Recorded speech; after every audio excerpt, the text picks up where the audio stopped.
let's see what CBS News had to say about this. Outside Riverside Hall this evening, after 3 separate attempts to hold an American First rally were canceled by different venues. 2 prominent Republicans, Representative Marjorie Taylor Greene and Matt Gaetz, said the rally was a protest for free speech. KCO 9's Lori Perez explains. After several hours of a very loud gathering, it does seem to be clearing up. We have a great vantage point to show you how this played out tonight. On one side of the street, a crowd that came out to support Congress members. Blah, blah, blah. I just have to point out that where they are is the top of that parking structure right there. I've smoked so many joints over the years. Like pretty much exactly where they're standing. How many human beings have you seen shit in that parking structure? Actually, none there. Oh, sadly. In the alley and stuff, yeah. But it's right there on the mall, and you can just people watch, and, on the weekend, it's a fun time. But, yeah, so. Matt Gaetz and Marjorie Taylor Greene on the other side, the near side, protesters who said those Congress members are not welcome here. 20 feet between this crowd, but politically, it might as well be an ocean. Gaetz and Taylor Greene came here to Riverside City Hall after they could not find a venue in the Southland willing to host them. They did not speak for long, less than 10 minutes. This was supposed to be a much bigger event. An America First rally was planned for Anaheim in 2 locations, and then Riverside. And then Riverside, and for perspective, I was standing right here. Like right in front of this building on the street right there pretty much the whole time from about 5-ish, few minutes before 5. I think I was there till about 6:30. But it's interesting. They got some weak sauce footage because, there were significantly more people there at one point. Not a whole lot, but more than is there now. And the cops had blocked off the street at one point. The cops were literally just watching as they letting the 2 groups just sort of meet in the crowd, and people just kind of face off, and then eventually, like at first there was, I think it's very important to note. At first there was like 0 police presence on the ground, right? You take that in consideration of the response of like the BLM, Breonna Taylor, everything else, and just historically speaking.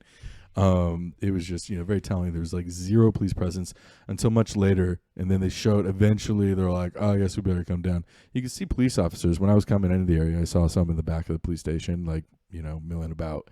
And you could see them on like the second story of City Hall right up in here, and the causeways outside just kind of hanging back though. Then eventually they put some squad cars on the street, and when they're like 2 guys almost got in a fight, and it wasn't until like a little bit after that, like there were like a couple blows swung, and then people broke them up. I guess I don't know. I was like literally looking the other direction to look back, and it was already over. But eventually, even after that, it took them like at least 5-10 minutes, and then they like put squad cars on either end. In the squad car, people would like get close, and then a squad car would eventually kind of like and like drive through the crowd, and they would part. And then 5-10 minutes later, same thing, and I'm just like, anyway. So it was just dumb. At one point, there's a part of me that's like devolved into a pointless, like kind of like just posturing and standoff. I was just like, anyways, anything gonna be gained here? Nah. I mean, at least at the end of the day, there wasn't like excessive violence, which is great. Yeah, thankfully, nobody got hurt, as far as I know. The police didn't over intervene. It sucks that they which only is great. don't over intervene when white advocating- supremacists are there. Exactly. Like, That's we the definitely have point. to highlight that. And No. emphasize Yeah, that. we're not advocating for the police state and constant police intervention. That's why I said it's telling. Especially considering their response to protests like BLM, you know what I mean? But again, I've seen this time and time again in my experiences, as an organizer and activist and stuff like that. And it's very telling. But yeah, it was just, I think it was really good that there were, counter protesters, like the folks who were like, friend's friend was wearing a shirt that said "fuck racism" with like these like bright letters on like a black background. I thought was like good shirt. And so it's good, to have a presence there, but at the same time I'm not one to get into like unnecessary, really any kind of unnecessary confrontation or conflict or anything like that. So I'm just like kind of standing watching people shout at each other.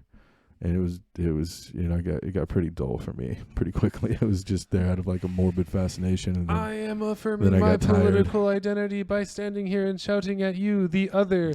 Yes, I, the other, shall affirm my political identity by shouting back at you. And again, right, and it's not to say that it's not to equate these two groups, because one is very much white supremacy, nationalism, hardcore national blah. The other side is like, fuck your racism, get the fuck out of here with that. So there's very, very key crucial difference there. But yeah, at some point it's just it's just people shouting at each other, like, and that's why I'm like, well, what's the purpose here at this point? Like, I would just ignore them, let them dissipate. And I did feel, who knows, but the vibe was very OC, and I'm all like, okay, these are some real core supporters who kind of made their way up. I'm sure there's some local folks too, but that was just, I don't know, maybe my bias, who knows. Well, apparently the subsection that is this hardcore fanatic for this shit is literally the business owning class. And like not necessarily like and some your like corporate some like CEOs, just really like, ignorant average people.